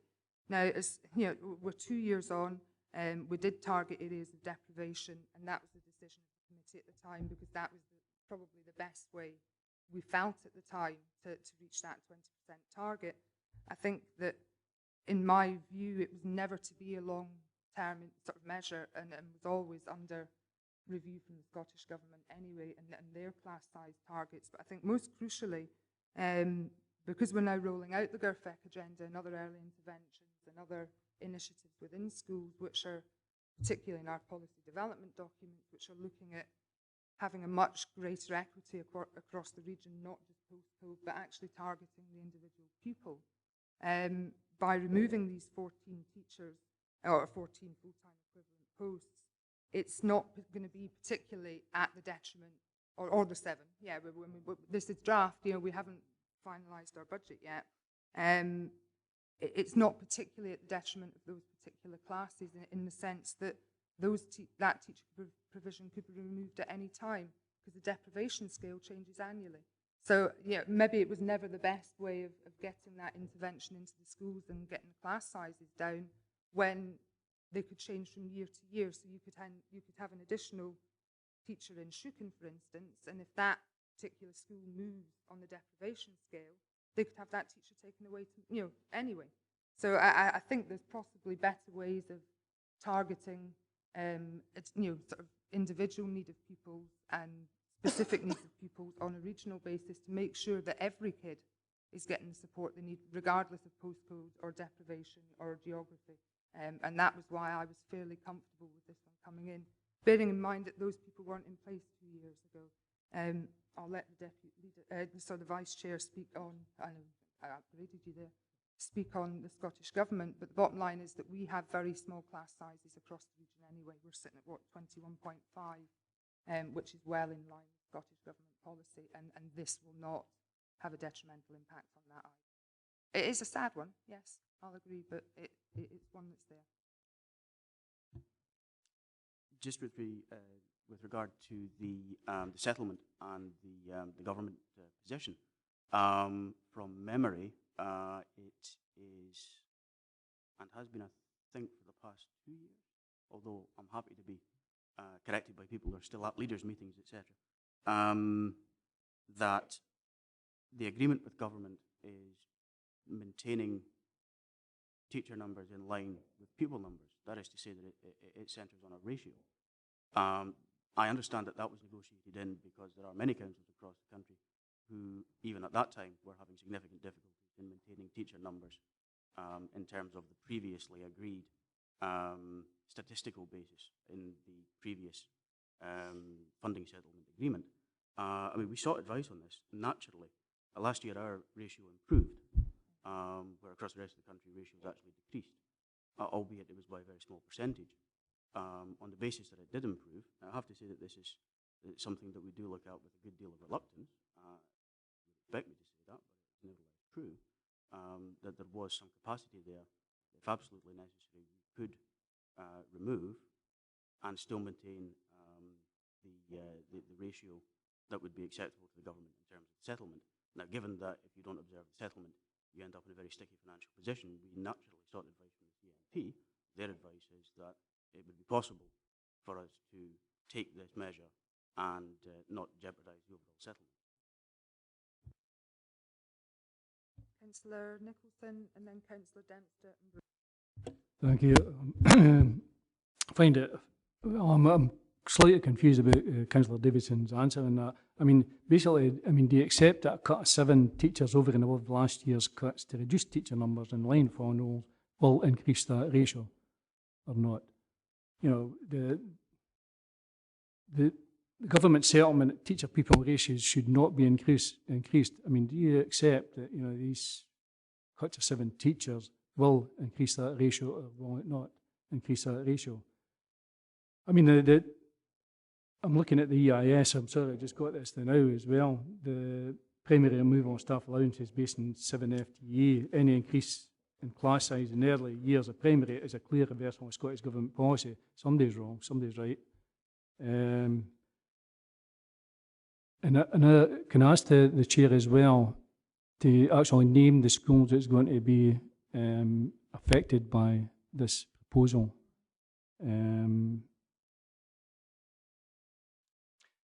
Well, what I kind of get around my head as well is that we're getting about the deprived areas in the templates. These 14 teachers are in the most deprived areas. Now, you can think about which deprived areas or not. We know where the deprived areas are. We know, you know, there's probably a need in other schools for extra, not taking them away.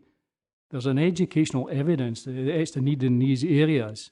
And what your suggestion is to, you know, go against that educational need and educational evidence. That. I do have a list of the teachers, of the schools that are affected off the top of my head. I actually only remember Schuken and Lorban, I think. But it's a technical question which the director will be able to answer. I do have a list of them. There were a number of questions, not all of which were technical, but the one technical question around which schools will be impacted upon, we can't say.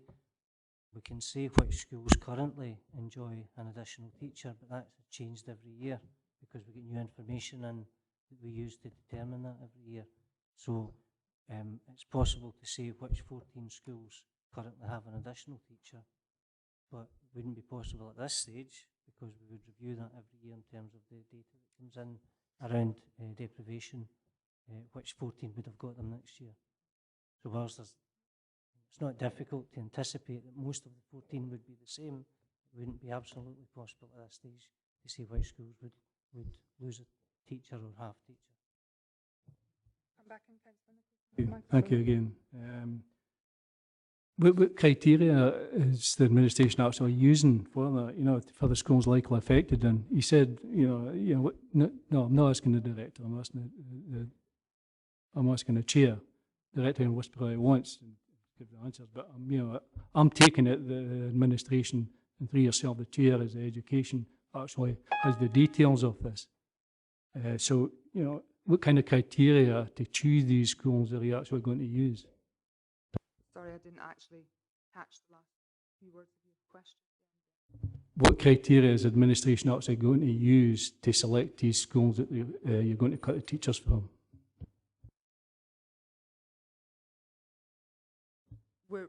Obviously, it's within the template we're proposing as a part year saving. And obviously, it's still based on your deprivation scale. So that the top 7 would maintain, the next 7 wouldn't. I mean, it's as simple as that. If it's on a deprivation scale at the moment, until it's completely removed, you have to maintain it on a 1 to 7. Otherwise, the deprivation scale is of no value. I think I understand you. Just to clarify it, the 14 schools, and you're picking 7 schools. The 7 schools that you pick will be less deprived than the other 7. Is that what you're saying? On which scale, what criteria deprivation are you going to use? As you said, the deprivation areas and there's different deprivation scale, different criteria. Which ones are you going to use? What criteria are you going to use to decide that? My understanding is that it's based on the SIMD, which I think is available to all members. But again, if you'd like more information on that, it's not up. It's not me that's. I'm asking you the question because obviously you know the answers. Yes. Are supposed to know the answers most anyway. of the answers, yes, you're absolutely right. I'm supposed to know them. No, it's based on the SIMD, which is what we've always based it on. But if you would like further information about specifics of schools, again, I can give you that before the end of the week. As I say, these are draft proposals at the moment. We're looking forward to finalising the budget in the next two weeks or so, and we will be considering what options we're taking in the final budget once we see what other political groupings have to consider as well. And certainly, if yourselves and any individual members have better ideas than me, I certainly will not be arrogant enough to take them on board and hopefully, or incorporate them within our budget. Sorry, I've got Councillor Dempster and then Brodie and then Councillor Marshall. Okay. I think it's been asked a couple of times, and it's based on the 14 schools at the moment, but you said right at the very start of the meeting we're here to thoroughly scrutinise these, and it's not within the template. So for the information of all members here, what are the 14 schools and what would be the 7 that would be affected if the second option was taken? So just a list of those schools now, please. No. No. No. Yeah. No, I've already explained that off the top of my head. No, I can't remember. no, I've said, no, I didn't ask you the ones for going forward. Yes. I'm asking you the 14 schools that get those at the moment now. What are those 14 schools? Which are the top 7? Which are the bottom 7? We can send that out to you later today. I just don't have it here in front of me, and I'm afraid I don't have a scientist's memory. Councillor Dempster. Thanks, Chair. It's an deprivation issue as well. I thought the council's stated position was to try and remove the stigma of deprivation because there's no community takes any delight in that particular description. And one of the ways to do that is improve attainment in those areas to allow the children to develop their social skills as well as their educational skills and move on. And the way to do that is to invest in them, not remove.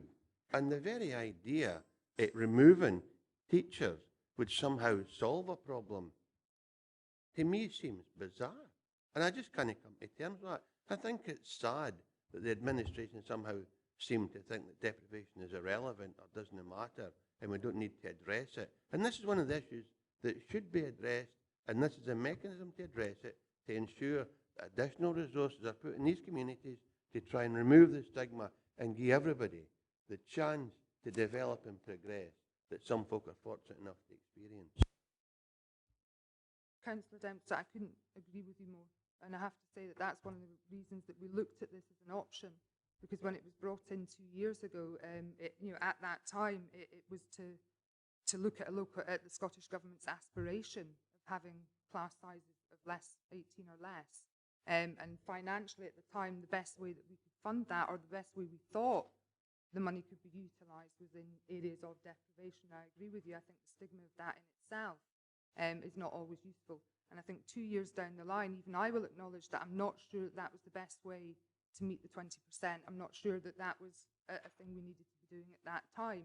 And I do truly believe, hand on heart, that we now have better ways through the GIRFEC agenda, through cluster working, through greater area-based working, through greater working from head teachers in secondary schools and primary schools and work streams and teams to deliver exactly what you're asking for. And actually, it makes this almost obsolete now. We're going to put in better ways of targeting every child without stigma, rather than stigmatising 14 particular areas. Because as you well know, there is deprivation in High Tay potentially. But it's a very nice little rural school and it's a very nice little village. But there may be one child in that particular area who needs very specific help. And I think that that's what we have to do. We have to look at the whole region, every school, every pupil, get rid of the stigma and just make sure that they all get the assistance that they need, regardless of their postcode. And that would be my argument for this. That's the position in the state position of the Education Authority, that we will provide support for every child. That's integral in what we do. What I'm saying is the director will have, and I can provide you with statistics that illustrate that there is lack of attainment where deprivation is prevalent. So that is a statistic that the director should have, and as a consequence of that, he should be investing additional resources in to try and deal with that, and that's where this particular proposal failed. Okay, thank you. Duly noted. Councillor Brodie. Thanks, Chair. On the ground level, local schools, especially, in Arran, which I know of, are appreciative of this measure to help to give an extra teacher, because it has made a difference in the school to meet the needs of the children. And obviously, to lose half or a full teacher would be a big blow. So that's something I'd like the administration to consider. Obviously, it's good to hear that this is not a budget set in stone, that you will listen to other ideas. The Education Committee is making a huge sacrifice here, I think, between previously agreed savings and the new savings, which are proposed here. I think it's about a £3 million cut between them. So it's a hard blow. I don't think we're going to persuade the centre of the council to change that. So we'll have to look at our own budget and see where else cuts can be made, and it's very difficult to see how they could be made. So I've only got one proposal really that I can put forward for the administration to look at, is that the free meals for all primary ones. It's something which we've done a mini consultation on at local level with parents and schools, and they feel that yes, it's a good thing to provide the free school meals for all primary ones, but shouldn't be a priority, because that money, the extra money which is used to subsidise parents who can afford to pay for the school meals, as they have to do throughout the rest of their children's career. That money could be put towards education in the classroom and doing what we can to reduce the classroom numbers or stop them going up. So that would be the one proposal which I'd ask the administration to look at. Well, thank you very much. Thank you for your comments, and I agree. I think that education does take its fair share of budget savings and has done over the last 5 years, and continues to do a commendable job both centrally and within our schools, as our performance reports have shown today. And as I say, I don't like looking through these templates and thinking that I have to take more money out of a budget again and again and again, year on year. And unfortunately, that's the position that we're in. Claire's taken note of your proposal, which I'll ensure gets back to our budget development team and the Section 95 officer. So that's much appreciated. Yep, it's on that, and it's on the process as well. You know, we have to scrutinise the budget. Now, if a member or a group has alternative proposals, then I look forward to the Liberal Democrat budget, proposals, alternative budget. I'll need to see what it is, if it's sensible, which I doubt very much. I might, but the thing is that, you know, the process here, and correct me if I'm wrong, is to scrutinise your template, scrutinise your budget, and alternative proposals, they can come in any time, but we're not here to do that today. I think just on that point, absolutely, for clarity, we're here to scrutinise the templates, but I'm giving leave to members to make other suggestions if they wish, which will now be passed through the due process in the Section 95 officer. That's not my responsibility here today, you're absolutely right. No. But as I say, as he mentioned it, I gave him the leave to do so. Yeah, I mean, if that had been on the agenda, that we could have probably done the same. But as it isn't an agenda, we didn't think it appropriate to actually do that. That is why we're not doing that. Just to clarify, on that particular point, we are not discussing his proposal. He made a proposal in part of his speech or part of his discussion, which has been noted, but it's not for discussion today anyway. But I just thank you. I did ask a question earlier on as well, and I didn't get an answer from it. And it's basically it was the Scottish Government request about the government settlement that teacher-pupil ratios should not be increased. And my question was, do you accept that a cut 7 teachers over and above last year's cut to reduce teacher numbers in line with following school rules will increase that ratio? Thank you. Regrettably, that's not entirely clear. Members will maybe recognise that education has been a steep learning curve for me, and I was surprised to discover that the headcount in terms of teachers is something of a moving target throughout the year. I can only, at this point, therefore, reiterate the advice that we sought from the CMT and the assurance that we were given, which was that what we have proposed here was unlikely to constitute, would not constitute, a material impact on the teacher-pupil ratio, and therefore jeopardise the settlement. So you're saying no? Okay. On the basis of the advice that we received. I'm saying it's his advice, it's administration's budget. With the greatest of respect, Councillor Nicholson, I'm saying exactly what I have said to you. Thank you. So you're saying no? But it's administration's budget. You either come up with, you either know the answer or you don't know the answer. If you don't know the answer, why is this proposal in here? You should have you scrutinised it yourself. It's not up to us as well. We've got questions because you wouldn't allow us to come in and ask these questions at full council. But now you're actually allowing us to come in, but you don't appear to have the answers to it. I don't have the answer you like, I think. Thank you, gentlemen. Moving on to template 4. Sorry? I still haven't got an answer then if it's not. No, if and not we've an answer. assured you that we're taking notes, and if there's something we can't answer today, no, if there's something we can't answer today, you will have the information by the end of the week. As I say, That's I fine. can't You remember, can't answer today. That's fine. So, No, you don't, so that means you don't know. I can't remember every operational detail of every template, I'm afraid. On to template 4, which is joint delivery of services. Again, I'll open up the floor to members for scrutiny.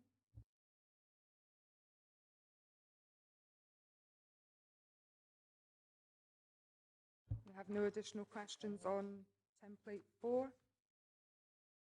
We'll move to template 5, the teacher refresh tranche 2 and teachers ERVS. Do we have any additional questions on this? Councillor Lever. Well, it's more a procedural query in terms of the budget setting. I mean, we very much welcome the success of the teacher refresh scheme in the first tranche, and hope that the second tranche is as effective in terms of bringing new enthusiastic teachers into the region. But Councillor Smith and I met with the director way back, asking what sort of savings could be achieved through this. I think we were told no significant savings, and now we find it's £161,000 in savings in each of the year. And the query is, why weren't we then subsequently informed of that as part of our budget setting process? We didn't know. We simply didn't know that at the time. The calculations around, clearly, depending on which teachers retire and at what level they're replaced at, that can vary. So, although we are clear about the cost of allowing a teacher to retire, and we can work that out for every single individual, it's dependent on the level at which a teacher comes in to replace them, what the relative saving is, okay? And obviously we're not allowed to advertise for a post which says you can only apply for this if you're at the bottom of the scale or whatever. So there's an element of doubt as to the level of saving that you would make against the whole package at any time. And we're clear about that with the pension panel and with it making a financial package. We were clear that we would make a saving. We didn't know what level of saving it would be. We anticipated and put in an average cost of people coming in, I think, at 0.3 out of 0.6. In practice, once all of the permanent appointments were made, and some of those weren't actually made then until after the summer, because sometimes you re-advertise, somebody didn't take the post. Once we were able to do the full calculations, and that was brought to us, that determined it was actually 160,000 more than we'd anticipated. And I genuinely just didn't know that at the time that I met with you. Sorry about that. Councillor Lever. Yeah, but I think given that we'd asked the question, once this has been identified as being considerably more than the we spoke about, then we should have been informed that it had been recalculated. This was the saving part of our budget process. Any other questions on template 5? Councillor White. Thank you, Chair. Just a bit of clarification on page 79, savings requirement following school roll 555,000. We heard just a while ago that the school roll had bottomed out and was on the rise again. I just wondered how you get these figures. Again, for clarification, there will continue to be a saving, a falling roll in secondary. These were secondary savings in the main.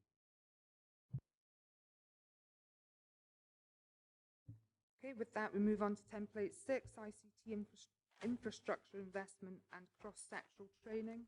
Does anybody have any technical questions or otherwise? Councillor Nicholson. Thank you.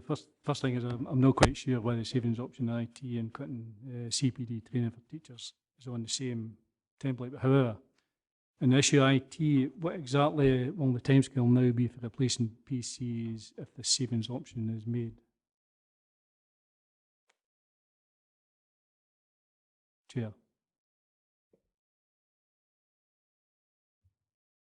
Yeah, my understanding was that instead of refreshing them every 3 years, we would now refresh them every 5. But I'll maybe seek clarity on that for you, because I would hate to give you incorrect information. Thank you very much for that. I thought you would have had the correct information at your hand, because it's, you know, it's actually a year template. So, you know, just and also in the CPD, how will schools be encouraged to support staff development from their own DSM funds?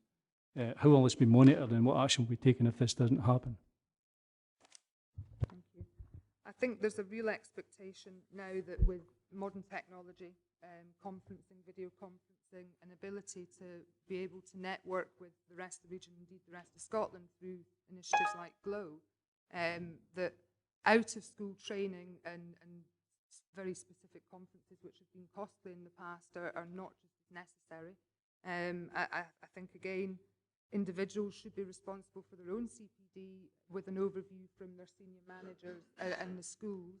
And the expectation will be that the majority of continued training would be undertaken within the schools or within the cluster, which again, I think that's where the cluster model is beginning to show real dividends. And again, as I say, with the use of video conferencing and such like, it should be able to reduce the cost of CPD within the schools. And I would expect any department head, mentor, member of staff at the same level, senior management team and head teacher and anybody else within the school to have a very good monitoring process for CPD and ensuring that all staff are getting the assistance and the CPD that they require. Every school will have that policy. I'm a bit confused about the monitoring, and I mean, I understand what you're saying, it's video conferencing and all the other, and that's fine. But how will this be monitored, and what action will be taken if this doesn't happen? You know, you're saying it's up to the individuals, it's up to, you know, they take it, there'll be monitoring processes in place, but it's not. You know, this is a different way of doing things. This is an actual, you know, a savings that you're coming up with. So, you know, what kind of action and what? Well, I think the proof in the pudding is that as long as the attainment of our pupils is on the increase and on the rise, and attainment within schools is, then we have to be pleased that our teachers are doing a very good job in keeping themselves up to date, and with progress in curriculum for excellence and all the additional training that we've had over the last 18 months in preparation for that, certainly within our performance indicators is telling us that actually our pupils are doing well. Ergo, the majority of our teachers must be doing well in keeping themselves up to date. And I think the big teller for that, as far as monitoring is concerned, is that if we start to see a dip in attainment, then we have a huge issue. But if we've got a rise in attainment, then the teachers are doing something right, and the schools are doing something.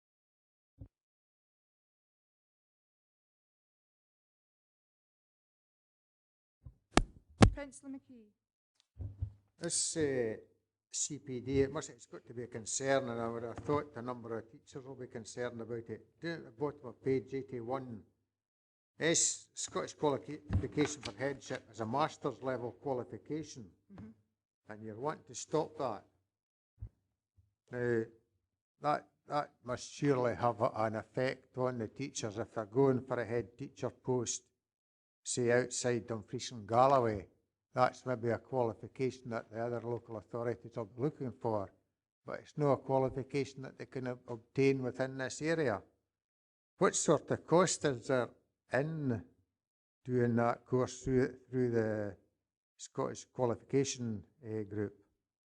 How much does it cost for an individual to go through that course? I don't have the specific numbers for individuals. We just have a number there for 14 to 7 per year, which is 70,000. I could do the math for you, but that's the figure.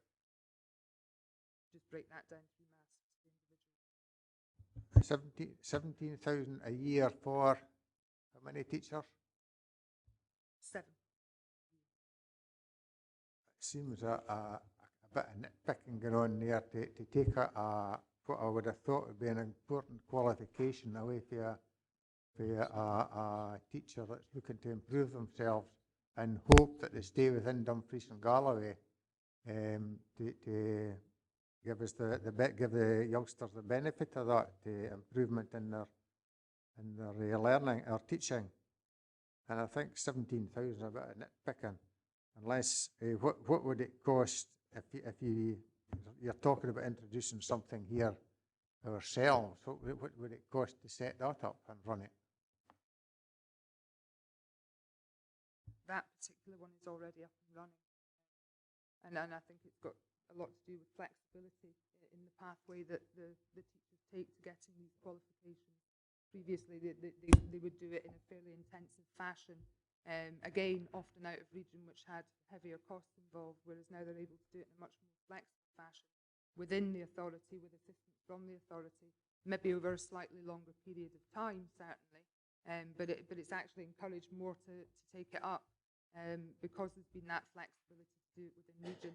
So it's already based within core budgets anyway. It's not part of this savings template. We have a specific budget, which I'm afraid I don't have the figure for, but that is set aside for this flexible sort of route towards headship that we do within the region.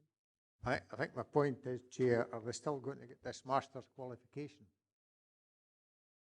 The qualification at the end of it is absolutely the qualification at the end. It's the route that you use to get to that qualification that will change slightly. I think just going through, as we've gone through these papers, I think there's a lot of information that maybe you could have had to help the committee here today, rather than being deferred to some future date. That's fine, that answer, thanks. Thank you very much, Councillor McKee. If there's no further questions on template 6, we'll move to template 7, primary management days. Members, Councillor Marshall. Thanks, Chair.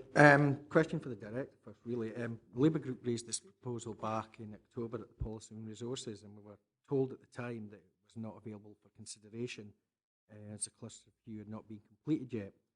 We also had a further meeting and a recent meeting with the Director to discuss the savings, and we're surprised now, it was mentioned then that the review was still taking place, so we're surprised that different advice seems to have been given to the administration group, because it appears as an option in the budget. So I just wondered why that's the case. Technically, I didn't give any advice to the administration group to include this template. But what is a fact that everybody's aware of is that the Education Committee effectively delayed significantly the cluster working review by at least 6 months when it was agreed that the movement towards teaching heads and away from partnership schools would only be agreed in principle, but they will come back in May to the Education Committee to give more specific proposals. Effectively, that meant we will at least have probably have a fallow year around that agenda, and for that reason, it's probably achievable, because the time it will take to put in the outcome of the cluster review has been delayed quite significantly because of decisions at Education Committee, which were reasonable decisions. That's what the change, I think, has been in the time factor. It's really just to come back, and then, if it is doable and it could be put forward as a proposal, probably the Labour Group would appreciate it, because we specifically asked that. You maybe should have came back and told us that it was an option that could be taken. And question for the Chair or the Vice Chair with regards to your proposal. I mean, you've chosen to cut the number of management days by 19, then give 10 back in your spending proposals, as opposed to just removing 9 days and making it clear that 10 of the remaining days should focus on the GIRFIC proposals. Can you explain the reasoning? Yeah, I think further to your first point to the Director, we put this in as a saving, taking good nicety of the fact that the cluster review is now going forward in consultation, but realistically probably wouldn't be implemented until 2014 at the absolute earliest, if at all, if members decided. And that was why we put this in as a budget saving. That was our decision to do that, and not the Director's task to do that, obviously. As far as what looks like Robin Peter to pay Paul is concerned, these are 19 sort of standard management days where they just have non-class commitment time. We wanted very specifically any funding that we put back into the service to be very much targeted along the line with the GIRFIC agenda. And again, going back to your early interventions, building up capacities within the clusters, making sure that everything is cluster-based. So the policy development is going much more towards the cluster interventions rather than region-wide. So although you could say that we're actually only reducing by 9 days, what we're putting back in is much more specific, much more cluster-based, whereas this is very general. And that's the best explanation.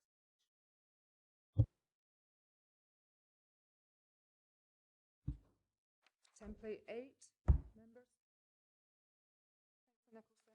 Yeah, on the educational centre support staff, at what staff level are these savings likely to be made? At the senior level, senior officer level. How senior? Wage band, or I don't like getting into structure. I mean, you've obviously got. You said senior. So. Yes, but I don't like getting into specifics because we then get into job individual. But surely that's part of the information process that you've put forward, and what you're saying now is you won't tell us. Again, by definition, time equivalent on grading of 100,000 for the generation saving. It's not the director. No, it's a £50,000 wage. No, it's not the director. It's a £50,000 wage, which to me is somebody fairly senior role, not direct. How much do you earn?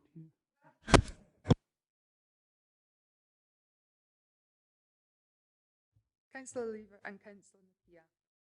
It's just that given that the number of management staff was reduced by 12 last time round, out of my calculation, that would be 55. And then we've proposed another 2 on top of that. What's going to be the impact in terms of the delivery of the services and also on the stress on the remaining staff? And that's a very big percentage cut in terms of the central support staff. No, I absolutely agree, and I think that the whole basis of all of our budgets over the last few years has been to try and protect the front line as best as possible. But at some point, you have to say we've taken enough from the senior management teams or the backroom staff or whatever. And I've always had a little bit of a when I see things like this, because I don't want these departments to be under capacity at any point. And I have assurances that if there is an issue or if there's a piece of work that specifically needs to be done, there will be a short-term comment brought to cover that capacity. And I think it's crucial that we do that. I think we need to make sure that, particularly in a service of this size, that we do have really solid central support structures in place. And if there is a gap at any point, I expect the director to flag that up and bring in a sort of short-term, part-time contract. And that's my assurance. Councillor McKee, did you want to come in? Please, thank you. Maybe the director will have the flag up before this meeting's finished. Just on the details of staff and implications and how this will be managed, the last sentence in the first paragraph, this saving would ultimately result in a redistribution of work and may reduce the support given to schools. Now, given the previous section, number 7, where we're reducing the management time in schools, where I would assume this work is going to land on the head teacher's desk, how did he marry the two up? How can he justify cutting management time and then by cutting management at the central level and increase the workload of head teachers? How can he marry the two up? They're trying to make savings in 2 sectors where you're moving work from one to the other.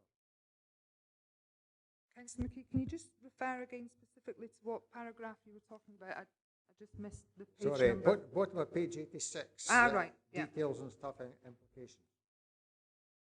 Yeah, absolutely. Again, and as I say, I'm always a little bit fearful when we take out too much management staff within the centre, that it will have an impact on the school. Again, I think that the crucial thing that we have now is very effective cluster-based working. We have good area management teams in place. We have good area leaders in place with teams around them. And I think that we've almost decentralised support back out into the areas, which is absolutely where it should be. And I would hope that there's sufficient support within the areas and then filtering down through the cluster working, through joint support, through joint working with other schools, other peer groups and the such like, to pick up that capacity. These are professional people as well. Got to bear in mind that we look at head teachers as head teachers, but actually they're senior managers themselves. And I think that they're really working well within their clusters. I've attended a cluster meeting over Lockerbie Way, and it really surprised me just how joined up they all were now. So I would hope that that risk will not become a reality, because I think we're working much more efficiently out in the areas. Yeah, I appreciate what you say there on cluster working. But cluster working is an additional part, an additional workload, if you like. Additional load in their working life. What did they lose to compensate for that? It's all right saying, oh, we'll make savings by doing this, that, and the next thing, but you're increasing the workload at the same time. And I appreciate what you say about cluster working. What I've heard about it, it's working well as well. And the youngsters are benefiting well, and that's good. But you can't keep cutting out all the budgets where they're all interlinked, if you like. Thank you for that. Any other members on template 8? Move to template 9. Removal of cluster funding. Back to the clusters again. Right, hands up for this one.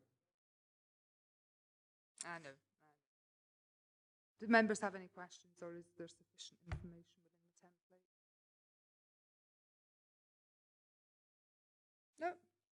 Okay, thank you for that. Councillor Stitt. Page 97 of the agenda today on music tuition. Has the administration carried out an assessment what the uptake will be of music tuition as a result of the charge of £65, and why has the administration not agreed with the Conservative Party's own policy, which is to scrap the charges for SQA pupils? Valid question. We did have a report on music instruction, I think it was in October, November, which gave fairly detailed information. We do have another report coming in February. Unfortunately, it's going to be 7 days after we've set our budget.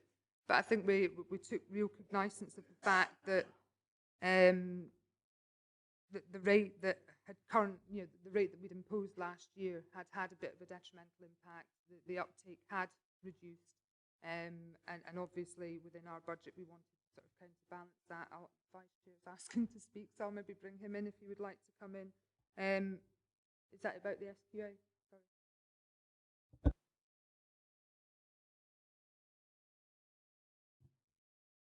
Double Act will improve over time. I'm sure by the time of the next budget it will be very smooth and seamless, you know.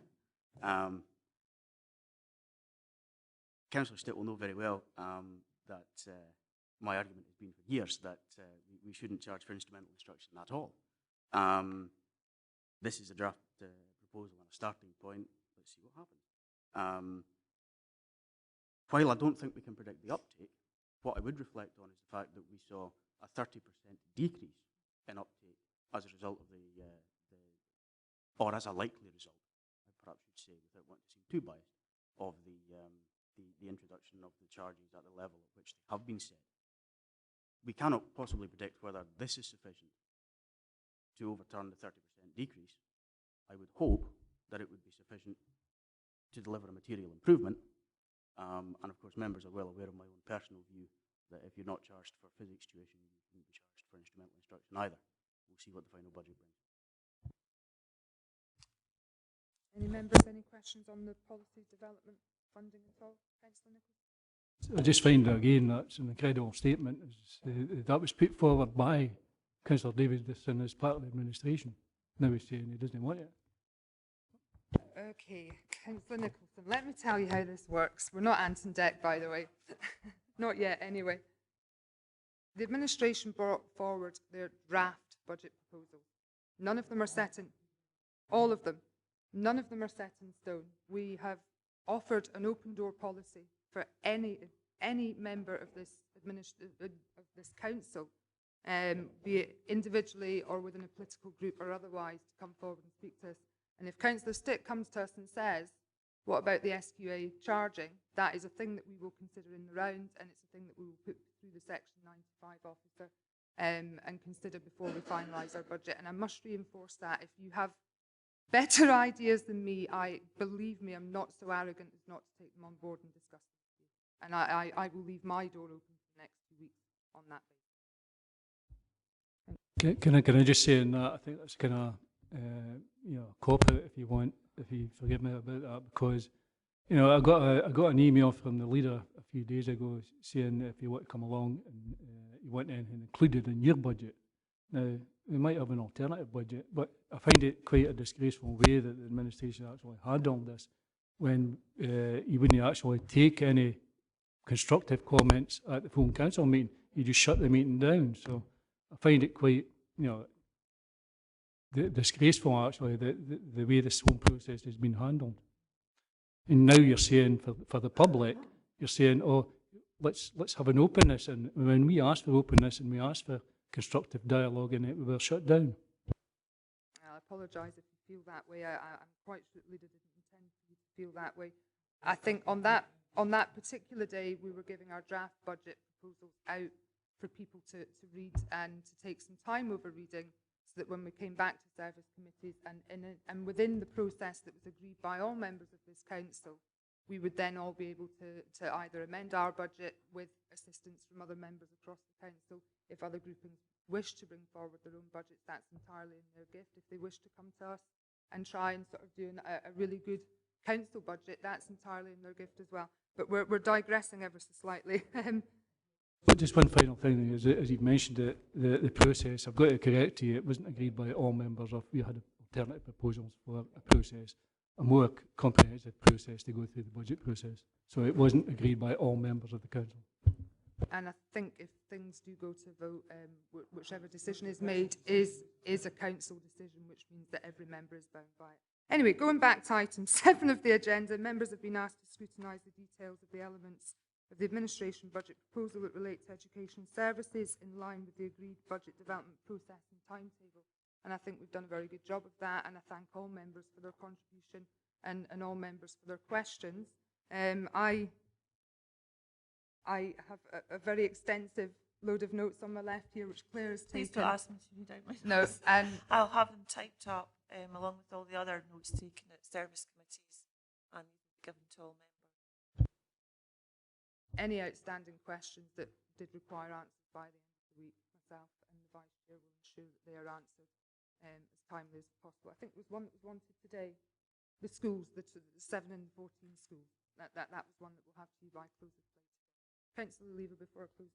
Just for clarification, is that all members of the council or all members of the committee? I think it should go to all members of the council, given we're all involved in the budget process. No, absolutely, all members of the council. Well, thank you very much. Come on, Councillor Nicholson. Chair, it's just to save you a job. It was just to, you know, I've actually just looked it up and I've found out about the schools myself, which I thought you should have known about. I could have looked it up if I got my BlackBerry out, but I didn't want to be rude and sitting on my BlackBerry in the middle of a meeting. My apologies, but thank you. We will ensure that that information gets to the other 46 members. Okay. I have no other items of business, and on that basis, I thank you all for your attendance and your contribution, and the meeting is closed.